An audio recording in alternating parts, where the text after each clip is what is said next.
Warning, the following audio transmission will forever change your outlook on society. You will no longer believe the narrative.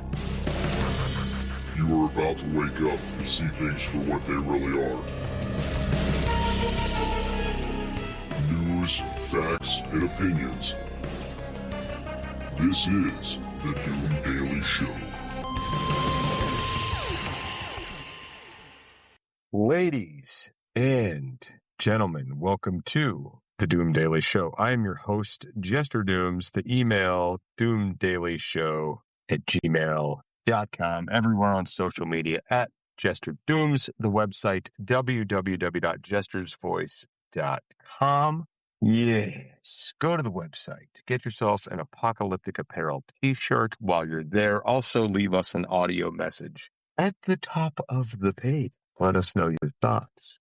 Good morning, everybody. Today is Wednesday, May 27th. Good morning. It's hump day. You've made it halfway through the week, right? And we get on this kick about the day of the week. You know, it's Wednesday, it's Tuesday, it's Monday, it's Thursday. And I gotta tell you, I've worked jobs where this didn't matter. I worked a modified DuPont schedule, and I absolutely loved that. Probably one of my favorite schedules to be on. Now, in the grand scheme of things, can you live a normal life like everybody does? Oh, absolutely. Do you get every weekend off? No. Is that okay, though? Yeah.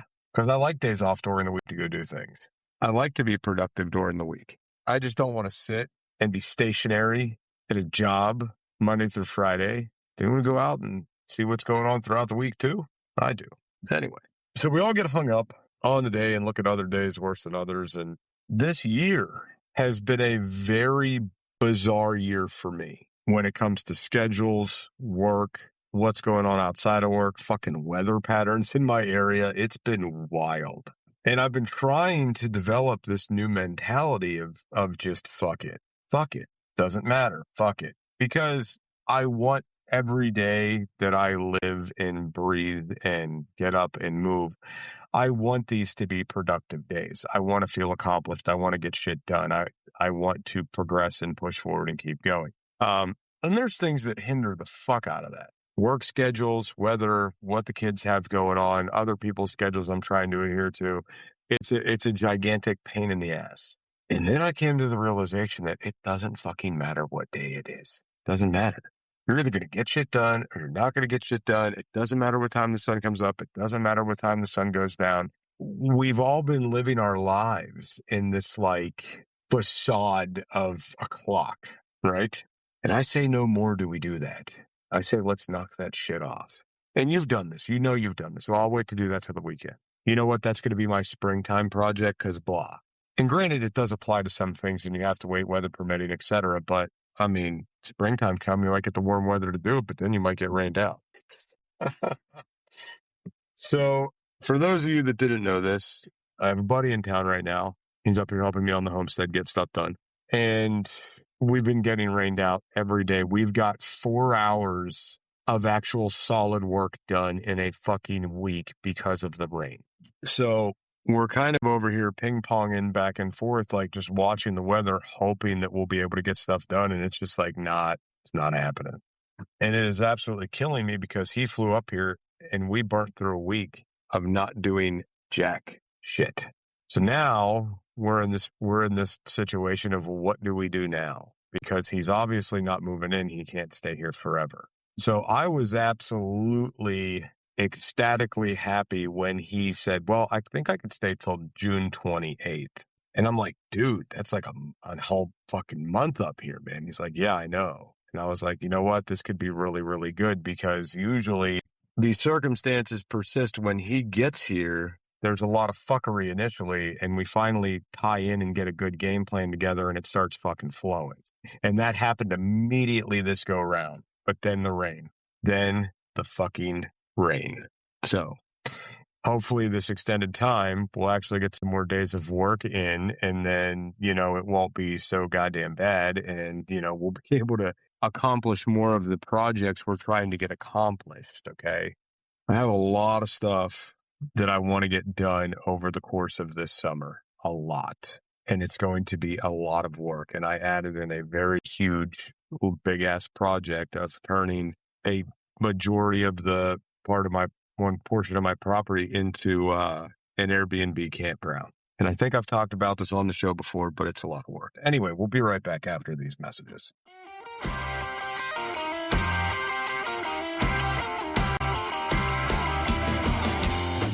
Hey, Producer Scooter here.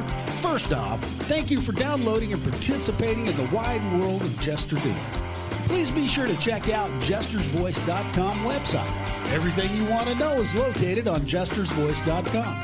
If you're looking for salacious details, it's on JestersVoice.com. Don't forget to share the show with your friends and even with all your enemies.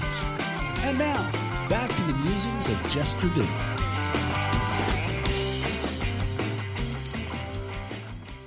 Ladies and gentlemen, welcome back to the Doom Daily Show. I am your host, Jester Doom. Sitting across from me 1,000 miles away is the lovely, kind of squishy Producer Scooter.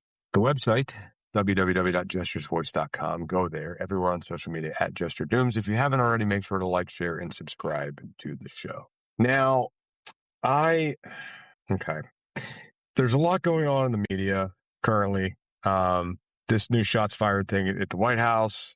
Everything we're starting to see a debacle with the airlines, guys. I don't know if any of you are following anything. Like, it seems like there's some weird airline stuff going on. It's been like trending. First, we had the Spirit Airlines shut down. Then we have them telling us they're going to dump millions and billions of dollars into revamping these airports. And then, Alaska Airlines is up for some fines over some drunk passenger bullshit. I haven't got into that yet. But it just seems like there's something going on. And I wonder if it's this like weird thing that people, the airlines know people are going to be traveling and they need to know that airlines exist for their travel plans or something. It's weird. Anyway, just weird.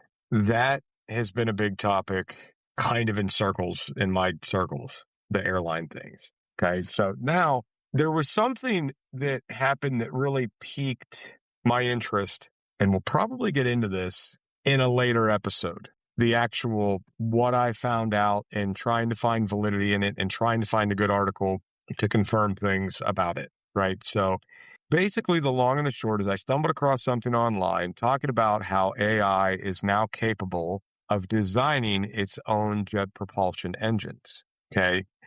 And apparently these are far superior to anything that engineers have come up with thus far.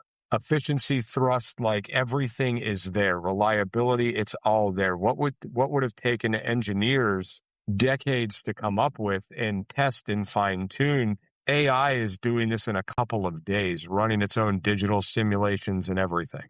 AI has been such a big topic lately for everybody because everybody's starting to use it.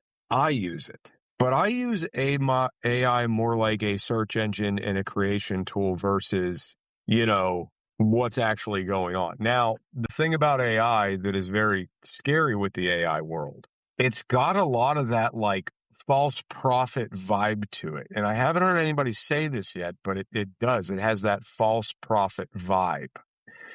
Now, hear me out when I say this. You're talking to something, you're communicating with something that is not there. Now, we as human beings, we make personalities for things, okay? Like, if your car's acting up, you might say something like, yeah, my car's being very temperamental today. Well, a car doesn't have emotions. It doesn't get temperamental. Your car's got something wrong with it and needs to be fixed, right? Or we say something like, my computer's acting goofy today. Well, goofy is a described, I guess you would say, action that someone does, like they're acting goofy, right? Like, oh, dude, stay away from him. That's a goofy guy. You're using that to describe somebody as a description. And I guess that's how it translates into, oh, my computer's being goofy. You're using it to describe that your computer's not working right today. But we as human beings have been for years kind of taking these inanimate objects or these materialistic possessions or computers or machines or automobiles or whatever and giving them personalities and even naming them. How many people out there have named their cars, right? Now you have a machine, this AI machine that is interacting back with you when your car can't do that. Other things can't do that, but we're still giving these things names, right? So when I say that there's this false prophet thing, there's a reliability on AI, and it's becoming more of a thing where people are utterly reliant on it. And you have people out there that believe all the information they're getting from the AI is 100% factual and correct. That is not always the case. So what this AI is doing is it's like it's almost superseding humans, like a superior thought process over the human mind's capability to process information and think on its own. Okay. So when you're sitting there using, like, say, ChatGPT to find out the answer to a question, or you're using ChatGPT to make a funny picture or whatever, you can't physically, you don't have the brain power to sit down, hand draw that funny picture. You're not going to get on a design program and make it. You're not going to edit pictures. Like, AI is easier. I'm using that. You're not going to sift through online articles and read indefinitely for days to try to find answers in a brief summary and take the time to write down a hypothesis on something and come to a summarization on it and say, okay, this is what I got from this subject. No, we're using AI for that now. And it's such a reliable thing. It's becoming like, remember how people used to say, oh, I'll Google it. Oh, I don't know what the answer to that is. I'll Google it. Now they're saying, hold on, let me use ChatGPT. Hold on, let me consult Grok. Hold on, let me do this so I can get this answer to this problem. Now, you might still be asking yourself, Dooms, how are you saying that this is a false prophet? Well, it's very simple. We're putting faith in AI, and we're doing so on a very large scale. It's kind of scary. Now, to continue moving forward with this conversation of the AI, which we've talked about many times on the show already, today I discovered that AI is potent. Like I said, I have to go back and I have to read the articles, and I got to confirm it. But I was today years old when I learned that AI could design jet propulsion engine systems. Yesterday, if you would have told me that was something that was coming, I would have said, no, I don't believe it. But here we are.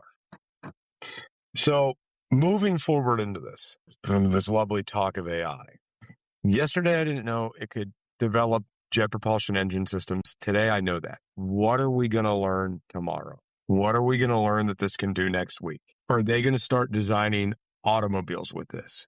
Are they going to start designing, I don't know, boats, houses, water heaters, furnaces? Like, the idea with the AI is it compacts all this data and, I guess, breaks it down and finds flaws in the system, counterintuitive data, more than likely removes the counterintuitive data and tries to get from A to C without going through B, and comes up with something better than what we can do and can virtually test these things in its virtual simulators.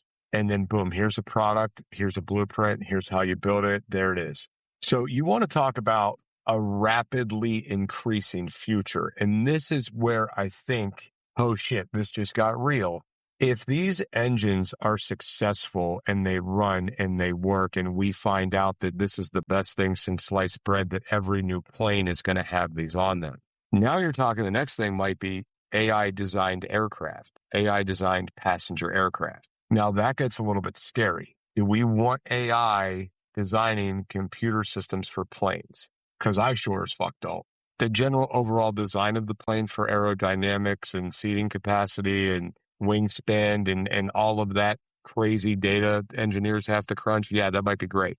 But the computer systems that go in there, I don't think so. I don't know. Things that are actually controlling the plane, I don't know if I can get on board with that. But then it goes even further beyond that. We're launching satellites into space at a rapid rate. What if AI tells us, hey, these satellites are not fucking efficient, we've got a better way? And what if all of a sudden AI comes up with some crazy fucking system that is able to ping pong signals around the fucking Earth just based on the goddamn atmosphere? It discovers a signal we haven't sent yet. It discovers a certain megahertz that bounces off the atmosphere. It discovers a certain wavelength of sound that is capable of traveling further.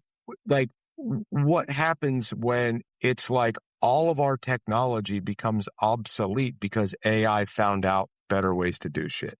And then to go beyond that, like that's one side of that. Like, communications, aerospace, like that's a big, big side though. You're talking potential future travel to the moon. Like, here's a hypothetical, okay? We've all seen, sci-fi movies and stuff with, travel to the moon and blah, blah, blah. And, there's, what if we have a fucking theme park on the moon one day and AI has developed a very good shuttlecraft that can get people back and forth to the moon very easy. And it calculates, best time of year to leave, best time of day, shortest flight, longest flight. This aircraft will transport this many people at this speed. So you can get on this one, you can get to the moon in X amount of hours. You get on this one, it's going to be a little bit longer, but there's no layovers, obviously, because you're fucking traveling. But then also, what if it designs better space stations? What if it designs self-sustainable ships that can get you way away from this planet? What if it discovers light speed capability? What if? We've given AI the information for the jet propulsion engine system. What happens when they scrap that and the AI says, nope, we got something better? Some kind of crazy dark matter fusion compactor thing, and it's like, boom, we got light speed. And then we're capable of some crazy shit, going crazy far into space. I mean, an age-old question I heard a lot when I was a kid. If you were going light speed in a car, would your headlights still illuminate the road? Or would you be catching up to your headlights? And everybody comes in with a different answer. Well, your headlights are moving at light speed, so your headlight beam would be projecting double light speed. So yeah, everything would still be illuminated. And it's like, would it? Because you are progressing just as fast as that light is. So you might catch your headlights. I don't know. It's weird. Anyway, we'll be right back after these messages. Can't get enough of Jester Dooms? Check out his other show, It's Doomsday Podcast, available on all podcast platforms. That's It's Doomsday Podcast. Back to the show. Ladies and gentlemen, welcome back to the Doom Daily Show. I am your crazy-ass host, Jester Dooms. Welcome back to the show. If you haven't done so already, make sure to like, share, and subscribe. We greatly appreciate it. Now, we had talked about the aerospace stuff. I want to get into real-world, everyday applications of technologies that we might see go bananas in the next 10 years. Now, I want you to think of some of your most common jobs. Jobs that everybody knows somebody that does. Carpenters, doctors, lawyers, police, fire, EMS, plumbers, electricians, auto mechanics, like all these jobs that you know of that exist. I'm not talking a barista. I'm not talking the repo man. I'm not talking like those offshoot jobs that aren't like you got to go to school for X amount of years to get the degree and blah, blah, blah, blah, blah, blah, right? A lot of jobs come with tools, okay? And I don't give a fuck what profession you're in, you have a toolbox, all right? If you're the repo man, your toolbox is obviously your truck. That's your main thing. You're repossessing cars. But your main toolbox that you have is manipulation with people, using verbal judo to calm down situations, manipulating people into giving you those keys. So like that is their toolbox. Mind power, manipulation, quick thinkers, being able to, to think quickly on their feet, being wittier than the client's debtor. Like there's a lot in there to unpack with the repo man's toolbox, right? Now, same could be said with a lawyer. The lawyer's toolbox is knowing the laws, knowing the Constitution, local, state, federal rules, regulation, and law, and being a smooth, quick talker, making a jury like them. Like that's in their toolbox, right? Okay. Now, someone like a paramedic, you have a jump bag and all this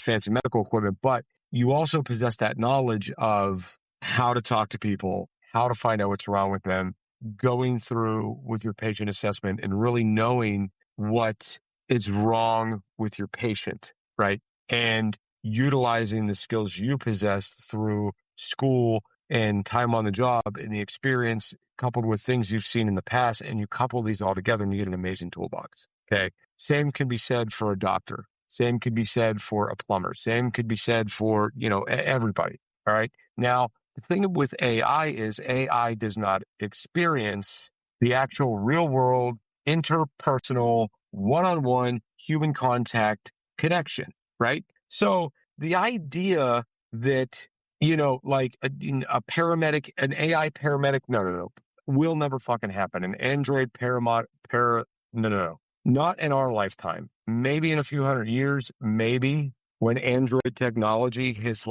went through the roof and an Android can identify if somebody was lying to them. There's a lot of the times you'll have a patient that is lying to you, not telling you what symptoms they're actually having or what's going on due to fear of something. So they'll try to hide it from you and it makes your job harder. But if an AI is taking vitals and this adds up to this and they could diagnose you on the spot, then fuck, what do? So there is a side of this that I think is very beneficial. Okay.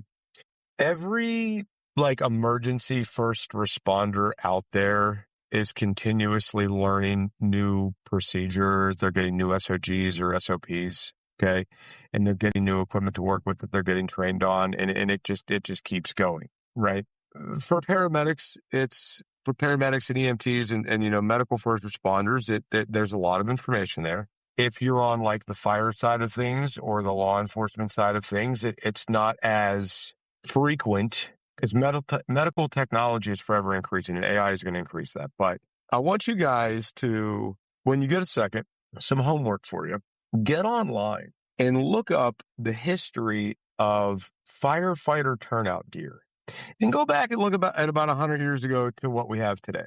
Today we have specially designed bunker gear that is designed in a way that is a layered system, and each layer has its own function, and that is designed to keep you and your body safe from the boots, the pants, the gloves, everything. It's designed with a goal in mind, and that is to keep that user of the equipment safe, okay? We've also incorporated SCBAs, okay? And this is your breathing apparatus that has a limited amount of air, okay? And those have even transitioned and have gotten better because now they have auto on off. So you suck it gives you air. You blow out, it vents, right? It knows it. Now we have comms built into these things so you can hear your coworkers, your fellow firemen, right? Helmets have even upgraded. You've got helmets that have shields that pop down over your face now. The lighting that we can attach for these is thousands of lumens versus a couple of 500 candle power back in the 80s, so this is the transition. But the reason I want you to do this, I want you to go and I want you to look at how much we've progressed in humanity because everybody's seen a firefighter. Everybody knows what a firefighter's job is. I want you to see where we were at versus where we are now in 100 years. And I want you to realize and think to yourself, this is without the help of AI. Now we have AI. So what are we going to be seeing moving forward when it comes to first responder firefighter turnout gear, right? Now, you might be talking lighter weight turnout gear that's more effective. You might be talking an SCBA that somehow recirculates air through a system and gives you additional breathe time in a fire. You might be talking about turnout gear that's anti-crush proof to where this is designed with some kind of hexagon system inside to where when it gets under pressure outside of your body's normal shape, it tenses up so you don't have the roof fall in on you and get broken ribs, right? So the idea that the progression can come from these systems is absolutely insane. The same could be said for law enforcement. I want you to do this as well. Go back and look up law enforcement pictures from 100 years ago versus today. There were no Axion body cams. There was no fucking tasers. There was no expandable batons. There was no semi-automatic pistols. There was no fucking ballistic vests with AR-15 mag pouches. None of this was a thing. And that's where we got with human thought. Now we have AI. And I think the shit's about to get crazy. Okay? Anyway, that's absolutely all the time we have for today. I hope everybody has a fantastic Wednesday. As you're listening to this, I'm going to be dodging raindrops. Okay? But once again, I appreciate you guys coming in. Producer Scooter and myself, thank you. If you wouldn't mind, make sure to hit that subscribe button, and we will be back here for another exciting episode of The Doom Daily Show. News, facts, and opinions.